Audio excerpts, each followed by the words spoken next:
बादशाह इसकी नमाज जनाजा कोई ना पढ़े, बादशाह इस इंसान को, इस खबीस को, इस कम बखत को तुम्हारे गांव के किसी बड़े से बड़े जगह पर कचरा डाला जाता है, कूड़ा करकट डाला जाता है, तुम्हारे गांव का, तुम्हारे शहर का जहां पर बड़े से बड़े कचरे की टट्टी होती है, अरे बादशाह इस कम बखत को ले जाकर वहां पर डाल दो।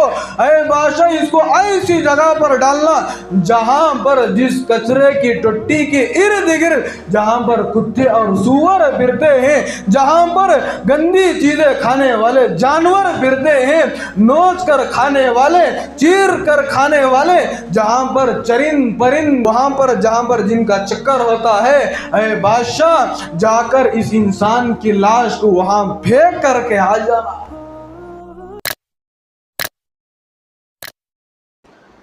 बुजुर्गान मोहतरम,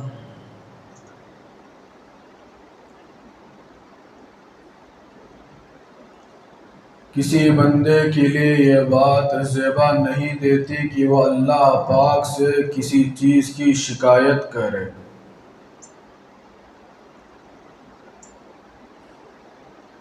किसी भी मुसलमान के लिए यह बात दुरुस्त नहीं है कि वह अल्लाह पाक से किसी चीज़ के मुताल्लिक़ शिकवे और शिकायत करे।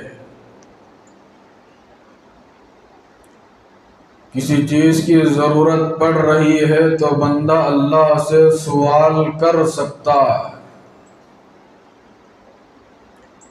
लेकिन किसी बंदे के पास कोई चीज़ देखकर कोई मुसलमान अल्लाह से ये जब शिकायत करता है कि ए अल्लाह तूने इसको ये चीज़ अता फरमाई है, मुझे क्यों अता नहीं फरमाई, इसको कहते हैं शिकायत करना। अल्लाह तूने इसको गोरा बनाया है, मुझे काला क्यों बना दिया, क्या मैं ही दुनिया में ऐसा इंसान मिला कि जो मुझे कालापन दे सके, इसको कहते हैं अल्लाह से शिकायत करना। ऐ अल्लाह तूने इसको मालदार बनाया है, उठे तो पैसे, बैठा तो पैसे, सोए तो पैसे, हर वक्त इसके पास माल और दौलत का जम्मे गफीर जमा रहता है, और मैं इतनी मेहनत कर रहा हूँ, मुसलसल सुबह से लेकर शाम तक मेहनत करता हूँ, तो मुझे उतनी रकम नहीं मिलती जो मैं चाहता हूँ। ये भी अल्लाह से शिकायत ही करना है।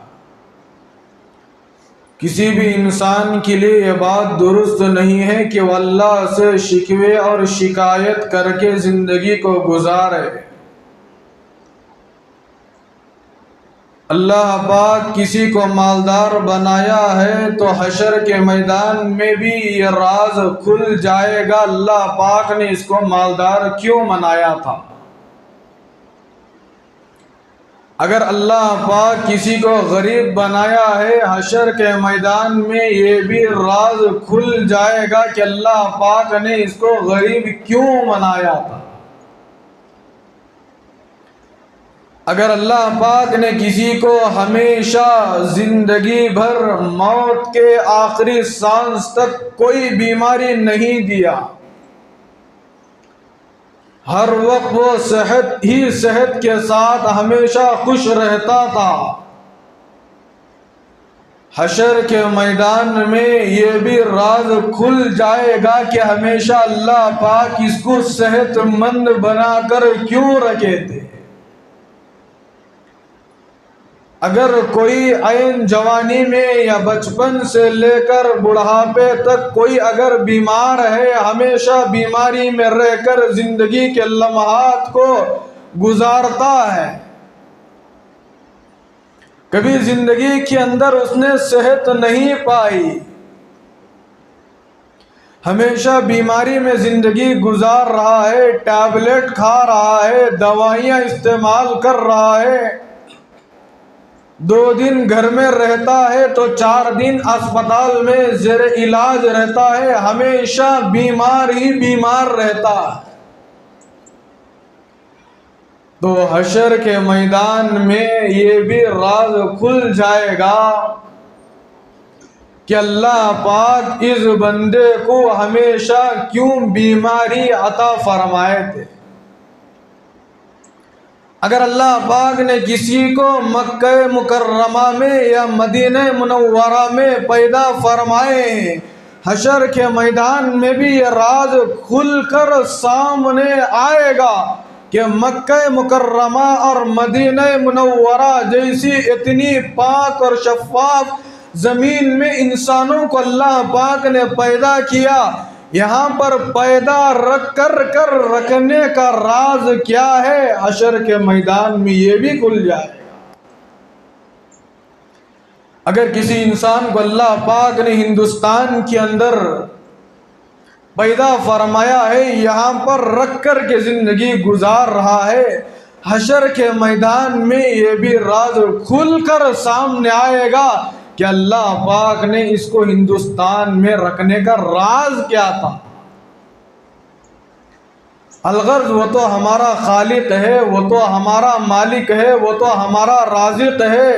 किसको कहाँ पैदा करना है, कब पैदा करना है, किसको सेहत देना है, किसको बीमारी देना है, किसको माल और दौलत देना है, किसको गरीब रखना है, ये सब कुछ अल्लाह ही के हाथ में है। लेकिन अगर कोई बंदा अल्लाह से शिकवे शिकायत करता है, अल्लाह तूने मुझे हिंदुस्तान में क्यों पैदा फरमाया, अगर अल्लाह आप चाहते तो मुझे मक्का मुकर्रमा मदीना मुनव्वरा में सऊदी अरब में आप पैदा फरमा सकते थे, क्या मैं ही आपको ऐसा बंदा मिला कि जो हिंदुस्तान में मुझे पैदा कर दिया। ये अल्लाह से शिकवे शिकायत करना, हज़रत उलमा फरमाते हैं कि इस तरह के शिकवे शिकायत करना किसी भी मुसलमान के लिए ज़ेबा नहीं देता, दुरुस्त नहीं। आज हम लोग अल्लाह से शिकवे शिकायत करते हैं, अल्लाह तूने मुझे फलां चीज़ क्यों नहीं अता फरमाई, मेरे दोस्त के पास अच्छी से अच्छी सवारी है, अच्छी से अच्छी चीज़ है, अच्छा से अच्छा बंगला है, अच्छी से अच्छी कार है, अल्लाह तूने मुझे क्यों नहीं अता फरमाई। ये बुजुर्गान मुहतरम अल्लाह से शिकायत करना इसको कहते हैं। जब आदमी के पास दौलत आ जाती है तो आदमी गुनाहों में डूब जाता। ये दुनिया ही ऐसी चीज़ है, हमेशा इंसान को गफलत ही में डालना चाहती है। ये दुनिया ये नहीं चाहती कि ये अल्लाह का बंदा दुनिया में आया है तो नेक आमाल करके जन्नत में चला जाए। दुनिया किसी के बारे में किसी भी वक्त भी खैर नहीं चाहे। हर इंसान दुनिया में आया हुआ है तो गुनाहों का पुतला बना हुआ है। किताबों के अंदर वाक़यात भरे पड़े हुए।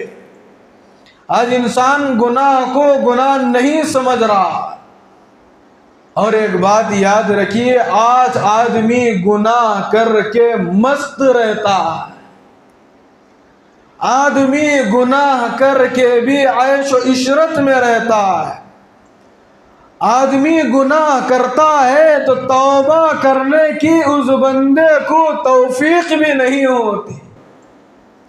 आदमी गुनाह करते हुए उसे इस बात का एहसास नहीं होता, अब मैं इस वक्त गुनाह कर रहा हूँ, अल्लाह की नाफरमानी कर रहा हूँ, क्या पता कि बाद में तौबा की तौफीक मिलती है या नहीं मिलती है। इस बात को भी आज का कोई इंसान सामने नहीं रखता। आदमी गुनाह करता है तो तौबा की तौफीक अल्लाह पाक की तरफ से छीन ली जाती है। हज़रत मौलाना पीएम मुज़म्मिल साहब दामत बरकातुम अल्लाह हज़रत की उम्र में बरकत अता फरमाए, हज़रत ने इस वाक़े को अपने खिताब के अंदर पेश किया। हज़रत ने अपने खिताब के अंदर इस वाक़े को बयान किया। वाक़या लंबा है, शायद कि इतने मुख्तसर से वक्त में अर्ज़ बयान नहीं किया जा सकता। हजरत ने कहा कि एक गांव के अंदर एक खूबसूरत हसीन और जमील एक औरत रहा करती थी। उस खूबसूरत औरत के ऊपर एक मुसलमान की नजर हमेशा पड़ती रहती थी, जिसको वजारत मिलने से पहले जो मुसलमान था अभी तक उसको वजारत नहीं दी गई थी, अभी तक उसको हुकूमत की तरफ से वजारत हाथ में नहीं दी गई थी।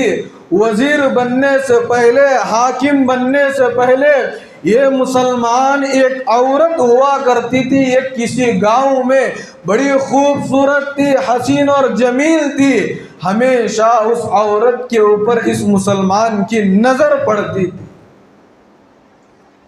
वो चाहता था कि मेरे साथ जिंदगी को गुजारे, ये मेरे साथ रहकर जिंदगी के लम्हात को गुजारे।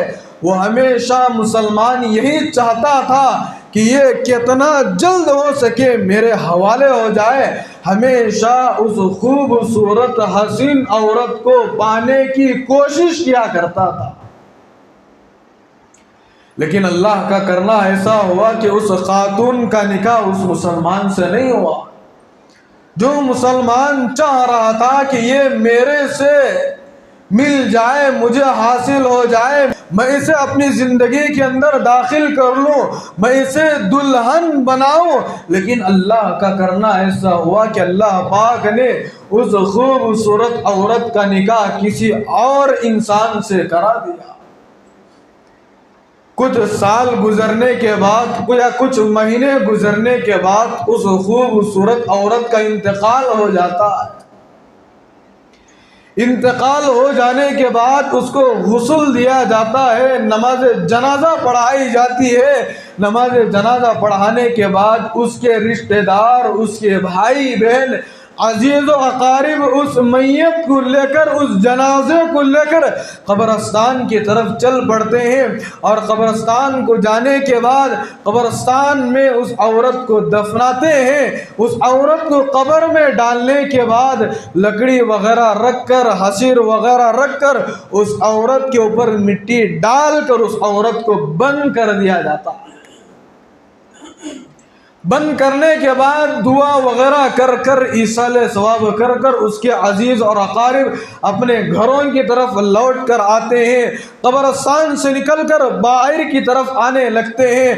कब्रस्तान से निकलकर अपने घरों की तरफ दौड़ने लगते हैं, अपने घरों की तरफ आने लगते हैं। बुजुर्गान मुहतरम, वो सारे के सारे रिश्तेदार, उसके अजीज और अकारिब, बल्कि हजरत ने यहाँ तक कहा कि पूरे गांव वाले ने, पूरे महल्ले वालों ने मिलकर उसकी नमाज जनाजा में शिरकत किए थे।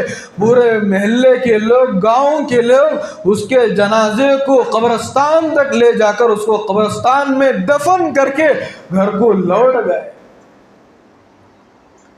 2-3 दिन गुजरने के बाद वो जो पहला मुसलमान था, जो इस औरत को चाह रहा था, वो इस औरत के ऊपर कड़ी नजर रखा करता था।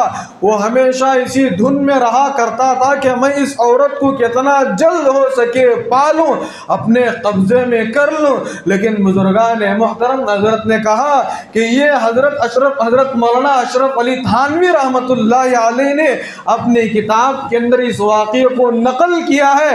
हजरत की किताब से हजरत ने हवाला पेश किया है। वो जो मुसलमान था, जो जिसको वजारत मिलने से पहले, हाकिम बनने से पहले, वो मुसलमान को जब उसकी इत्तिला मिली कि फला औरत का इंतकाल हो गया है, जिस औरत को मैं चाह रहा था, जिस औरत के पीछे पड़कर मैं अपनी जिंदगी को बर्बाद कर रहा था, जिस औरत के पीछे पड़कर अपनी जिंदगी को बर्बाद कर रहा था और मैं उसको हासिल करने की कोशिश कर रहा था। बुजुर्गान मुहतरम, जब इस जालिम को मालूम होता है, इस जालिम के पास जब इस औरत की इंतकाल की खबर पहुंचती है, वो कब्रस्तान को जाता है। कब्रस्तान को जाता है। कब्रस्तान को जाने के बाद उस औरत की कब्र को अपने इन हाथों से वो जालिम खोदता। अपने इन हाथों से उस खूबसूरत हसीन और जमील औरत की कब्र को खोदता है और खोदने के बाद ला हौल वला कुव्वत इल्ला बिल्लाह उस मैयत से, उस मुर्दा खातून से बुजुर्गान मुहतरम ये जालिम, ये खबीस किस्म का इंसान, ये मरदूद बलात्कार करता है, गलत तरीके का काम करता है, उस मैयत से जिना करता है।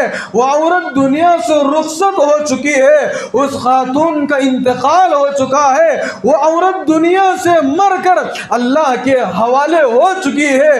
कब्रिस्तान में उसको दाखिल कर दिया गया है, कब्र खोद कर उसको कब्र के अंदर रखकर उसके रिश्तेदार उसके ऊपर मिट्टी डालकर अपने घरों की तरफ चल बसे हैं। और ये जालिम को जब उस औरत की कब्र मिलती है, इत्तिला मिलती है कि वो औरत का इंतकाल हो गया है, कब्रिस्तान को जाता है, कब्र खोद कर उससे जिना करता है, बलात्कार करता है, उसके साथ अपने मुंह को काला करता है। बुजुर्गान मोहतरम 2 दिन का अरसा होता है, 2 दिन के अरसे के बाद अल्लाह की तरफ से एक फरिश्ता हुक्म लेकर आता है। वो जो गांव होता है, उस गांव का जो बड़ा बादशाह होता है, जिसको हमारी जुबान में एक जिम्मेदार कहा जाता है, हमारी जुबान में एक बहुत बड़ा आदमी जिसको हम मानते हैं, वो जो गांव था, वो गांव का बहुत बड़ा बादशाह था। अल्लाह की तरफ से एक फरिश्ता हुक्म खुदाबंदी लेकर उसके ख्वाब में आकर कहता है, ख्वाब देख रहा है, ख्वाब में आकर फरिश्ता ये पैगाम पहुंचाता है, अरे बादशाह फलां गांव में एक इंसान रहता है, अरे बादशाह फलां इलाके में एक आदमी रहता है, फलां इलाके में फलां गांव में एक मुसलमान रहता है। अरे बादशाह अल्लाह की तरफ से ये पैगाम है, अल्लाह ने ये पैगाम देकर भेजा है कि तुम उस आदमी को बुलाओ और तुम अपने गांव का उसको वजीर बनाओ। तुम उस आदमी को बुलाओ कि तुम उस आदमी को बुलाने के बाद तुम उसको अपने गांव का हाकिम बनाओ, वजीर बनाओ, जिम्मेदार बनाओ। ऐ बादशाह अल्लाह की तरफ से ये हुक्म है कि तुम हुकूमत की तरफ से उसके लिए एक खूबसूरत बेहतरीन बदला, खूबसूरत एक बंगला भी अता फरमाए। उस इंसान को हुकूमत की तरफ से कुछ पैसे दिया जाए, कुछ बंगले दिए जाए, अच्छी से अच्छी उम्दा सवारी दी जाए, इतनी चीज़ें उसको दी जाए कि वो ज़िंदगी के तमाम ज़रूरियात उसके मुकम्मल हो सके। इतने चीज़ें आप उस इंसान को बुलाकर ऐ बादशाह दे दीजिए।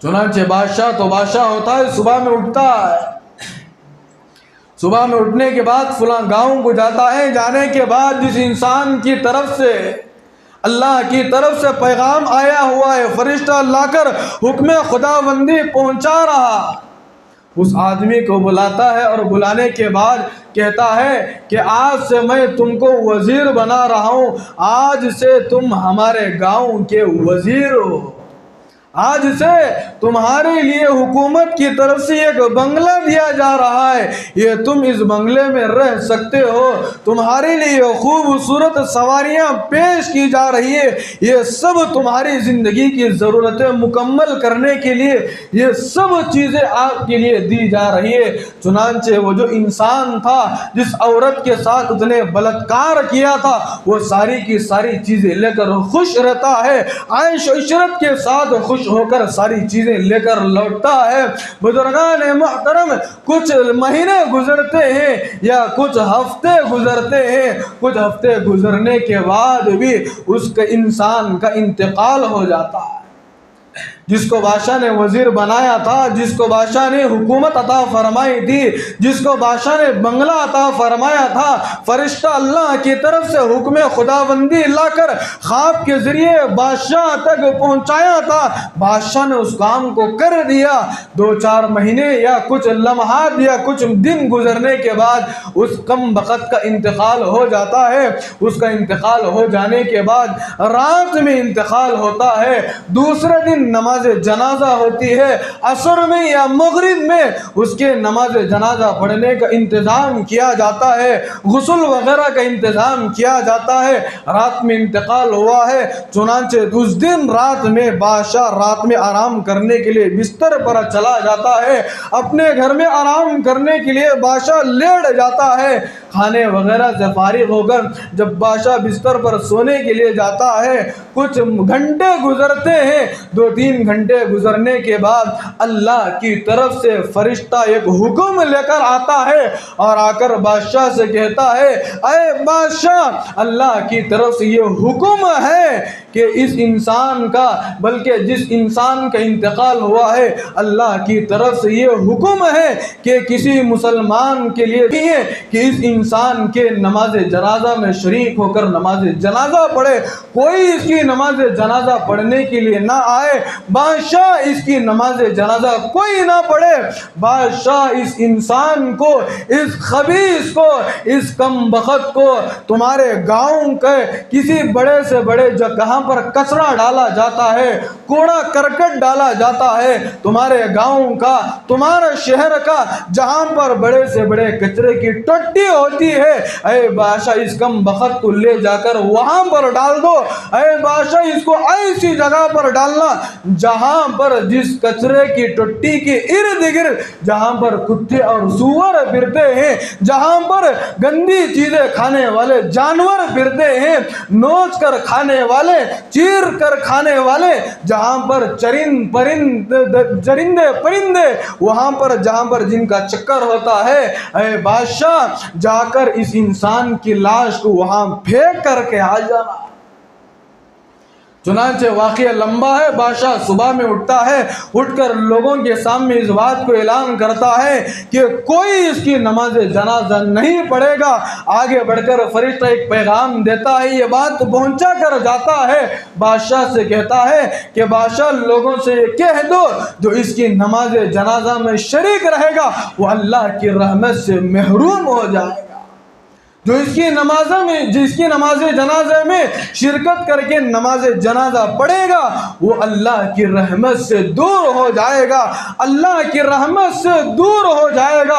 कोई इसकी नमाज जनाजा में शरीक ना होए। सुबह में उठकर बादशाह जब ऐलान करता है, लोग परेशान हो जाते हैं। पहली मरतबा जब इसको वजीर बनाया गया, अल्लाह की तरफ से ये बादशाह ख्वाब देखकर इसको वजीर बनाया। अब दूसरी मरतबा ख्वाब देखकर हमारे सामने ये बात पहुंचा रहा है कि कोई इसकी नमाज जनाजा ना पढ़े। बात क्या है समझ में नहीं आती। चुनांचे इसी कशमकश में रहते हैं। उस मैयत को ले जाकर उस कचरे की टट्टी में चुनांचे बादशाह बड़े बड़े जल्लादों को बुलाता है, बड़े बड़े नौकरों को बुलाता है, काम करने वाले खुदाम को बुलाता है और बुलाकर कहता है कि इस कम बख्त को ले जाकर कचरे की टट्टी में डाल दो, ऐसी जगह पर डाल दो जहां पर इंसानों का चलना, गुजरना, रहना मुमकिन ना हो। ऐसी जगह पर दूर दराज किसी गांव में ले जाकर इस कमबख्त को फेंक। चुनांचे वो जो जल्लाद होते हैं, नौकर होते हैं, काम करने वाले खुदाम होते हैं, उस जालिम की लाश को घसीटते हुए लेकर जाते हैं। न उसको गुस्ल दिया गया, न उसको कफन पहनाया गया, न उसकी नमाज जनाजा पढ़ाई गई, न उसको कब्र के अंदर दाखिल किया गया, न उसके लिए इसाले सवाब किया गया, न उसके लिए दुआए मगफिरत की गई। क्यों नहीं किया गया? इसलिए कि एक औरत का इंतकाल हुआ। इंतकाल होने के बाद उस औरत को कब्र में दाखिल कर दिया गया। ये जालिम इंसान को जब मालूम होता है, खबर खोद कर जाकर उस खूबसूरत औरत के साथ जिना करता है, मुंह काला करता है। इतना बड़ा जालिम है, इतना बड़े करतूत करने की वजह से अल्लाह के अजाब का शिकार हो जाता है। बुजुर्गान मोहतरम, चुनांचे वो जल्लाद ले जाकर उसको कचरे की टोटी में फेंक कर आ जाते हैं। अब बादशाह भी परेशान है, लोग भी परेशान हैं कि पहला जब ख्वाब देखा, फरिश्ता आकर ये कहता कहता है कि तुम इस इंसान को बुलाओ, इसको वजीर बनाओ। चुनाचे वजीर बना दिया गया। कुछ महीने गुजरने के बाद अल्लाह की तरफ से फरिश्ता आता है और ये पैगाम पहुंचाता है कि कोई इसकी नमाज जनाजा ना पढ़े। मामला क्या है समझ में नहीं आता।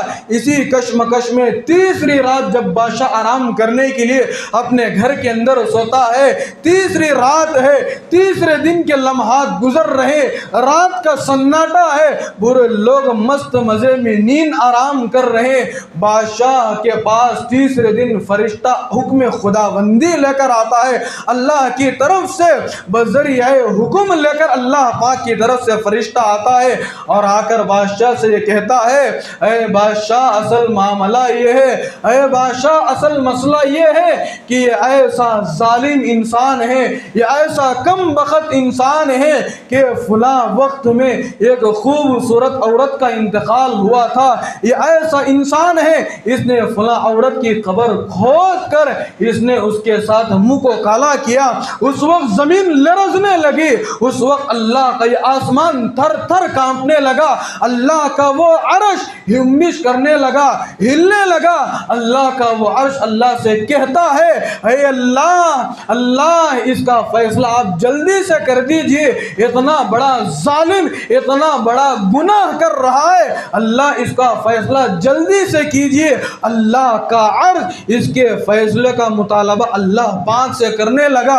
अल्लाह पाक अर्श से फरमाते हैं, ऐ अर्श थोड़ा सा इंतजार कर लो, हम बहुत जल्द इसका फैसला करने वाले हैं। उसका फैसला किया जाता है। ये सारे के सारे मामले को बादशाह ख्वाब के तीसरे दिन देखता है। अल्लाह की तरफ से फरिश्ता आकर ये सारे मामलात को रखता है। जब ऐसा इंसान गुनाह करके ज़िंदगी के लम्हात को गुजारता है, बुजुर्गान मोहतरम, बाद में बादशाह के जहन में ये बात आती है, पहले वजारत दी गई, माल और दौलत दिया गया, हुकूमतें दी गई, सल्तनत अता की गई, पैसा दिया गया, बंगला दिया गया, ये सब चीज़ें अता की गई, और दूसरी मरतबा ख्वाब में मैं देख रहा हूँ कि नमाज जनाजा तक ना पढ़ा है। बात क्या है समझ में नहीं आती। बुजुर्गान मोहतरम, असल बात यह है, फरिश्ता कहता है कि अल्लाह पाक की अगर कोई बंदा ना फरमानी करता है, अगर कोई गुनाह करता है, अल्लाह पाक उस बंदे को माल और दौलत में ऐसा घुमा देते हैं, ऐसा उस माल और दौलत के अंदर उसको गिरा देते हैं, ये वो माल और दौलत में इतना गिर जाता है कि अल्लाह पाक उसको तौबा की तौफीक तक नहीं देते। आदमी गुनाह करता है, गुनाहों की बुनियाद पर अल्लाह पाक उस बंदे से तौबा की तौफीक भी छीन लेते हैं।